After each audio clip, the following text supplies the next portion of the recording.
Hi, this is Karen. I'm a home chef, a home baker. I like to spend time in my kitchen. I've developed a recipe that works for me.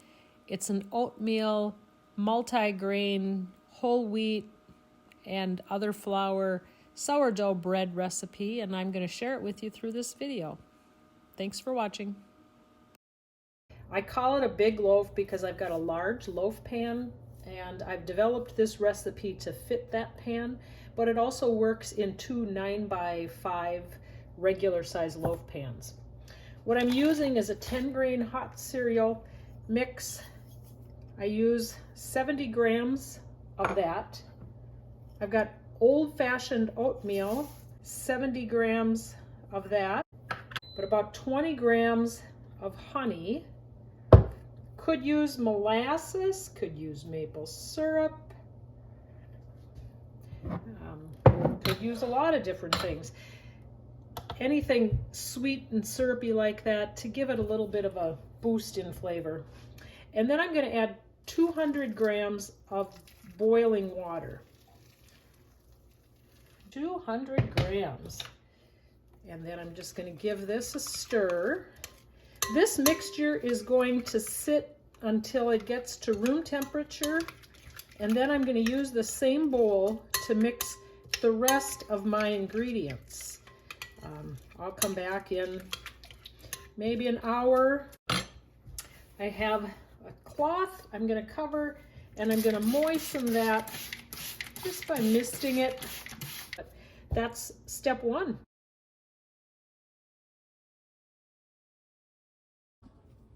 Okay, I'm ready for step two here now. I'm going to take off my damp towel. I can tell by the bottom of the bowl that this is pretty much at room temperature. Give it a stir so you can see how kind of thick that is. I have pre-measured some of my items. Here's my starter. I fed my starter this morning to get that good and active, and it feels good and active right now. It's got a nice aroma to it. I'm going to turn my scale on. With these items in the scale, it's going to start in at 0. I pre-measured, so I should be getting 75 grams of starter. Put my spoon back. We're at 74. I'm going to call that good. I also pre-measured, I've got 100 grams of AP flour. Notice I'm at 175. I'll tare that. I should have 100 grams of whole wheat flour. A little extra there. I'll take a little of that out of there. And then I want 300 grams of water. I didn't pre-measure this, but I'm guessing I'm pretty close to 300.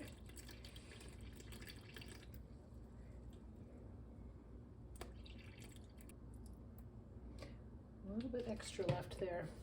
Then I like to mix at this stage because I find that the starter mixes in a little bit better. Mixed ideas about whether you put the salt in at this point or you wait until later. I have had success both ways. I did not pre-measure my salt.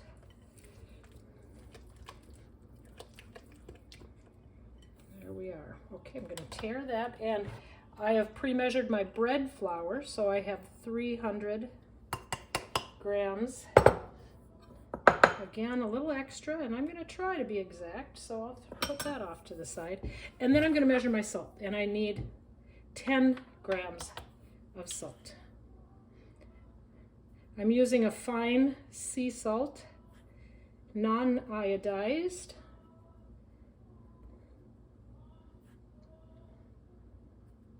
Like I've said before, I'd like to use Diamond Crystal kosher salt, but that is a challenge to find. I'm done with that. I'm just going to give this a rough mix now. I don't need to incorporate all of the flour at this point because I'm going to give it a rest for about 45 minutes or an hour, and I'll come back and give it a better stir and mix. There we go. Okay, I can tell this is going to be a rather wet, sticky dough, but I think it will work just grand. So there we go. Again, I'm going to cover it with my cloth.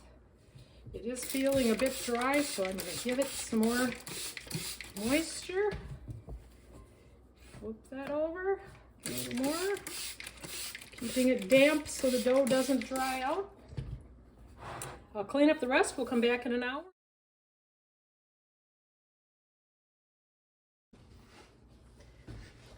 My dough has been resting for about an hour. I'm going to take my spatula. You can see already how much softer that is.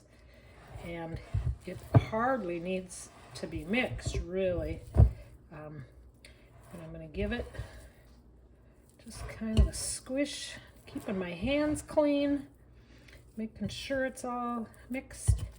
Try to scrape that stuff that turns to concrete when it's sitting there and dried up, but that looks good. I'm going to keep the cover moist, keep it covered, and we'll pull that every 45 minutes to an hour, trying to pull it at about 3 times. You can see here the pan that I'm going to put it in. This is something I picked up from a local artist, and it works great for making a nice large loaf of bread. Okay, I'm going to do my final stretch here. Wet my fingers a little bit and give this a stretch, a turn, stretch, turn. I can feel those whole grains in there.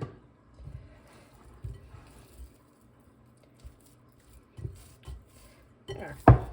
And that is how that looks. Cover it up. I'm going to allow it to do its bulk fermentation just here on the counter, giving it probably about 6 or 7 hours. I'll come back and check it. If it's ready, I'll put it into my pan.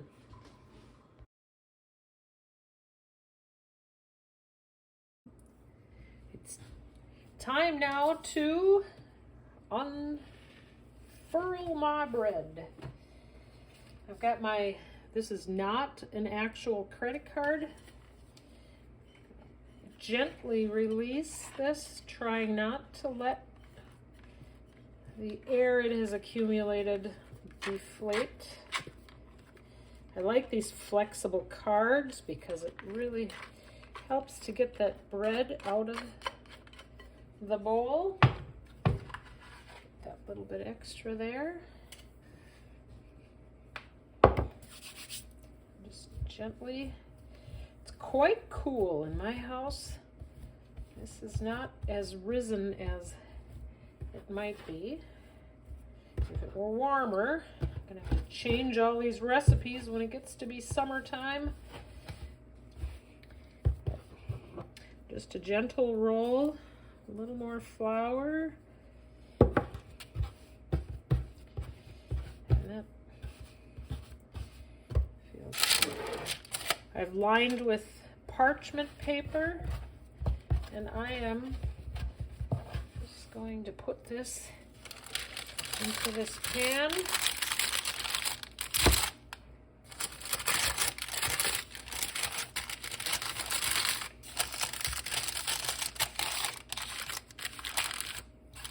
And like I said, this could be divided into 2 9x5 pans.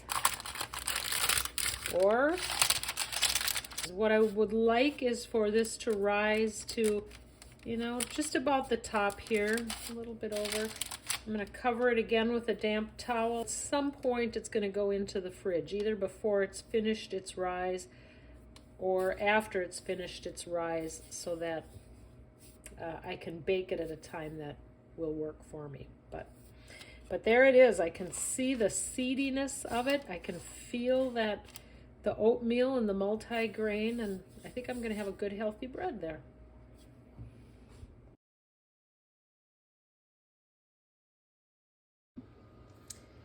Here's my dough again, not quite going over the edge of the pan, but based on the little jiggle and how soft it is, I can tell that it's ready to bake. It's spent probably 15 hours in the fridge. It's been out of the fridge now for several hours, getting to room temperature. Wanted to show you, I've got a couple of big bubbles here and here, and I'm gonna just pierce these.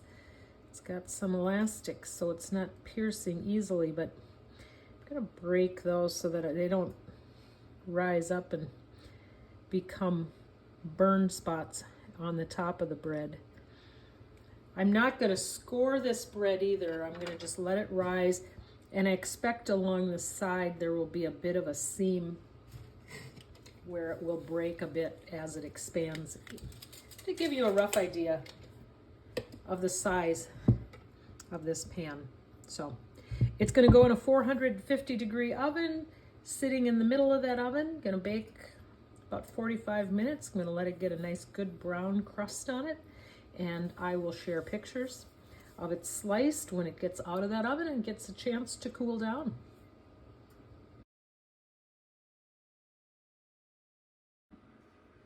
That bread came out of the oven over an hour ago. You can see how I have this expansion stretch mark because I didn't score the top of it. The other side has a little bit of that stretch mark as well. Place it on here. Let's give it a slice and see what it's like. Remember, this is quite a bit of oatmeal and quite a bit of whole grain and quite a bit of multigrain. There is my bread. It's still slightly warm. Looks like a pretty healthy bread to me. I think we'll enjoy that. And maybe you will too. If you bake this loaf up, you let me know how it works. Thanks for watching.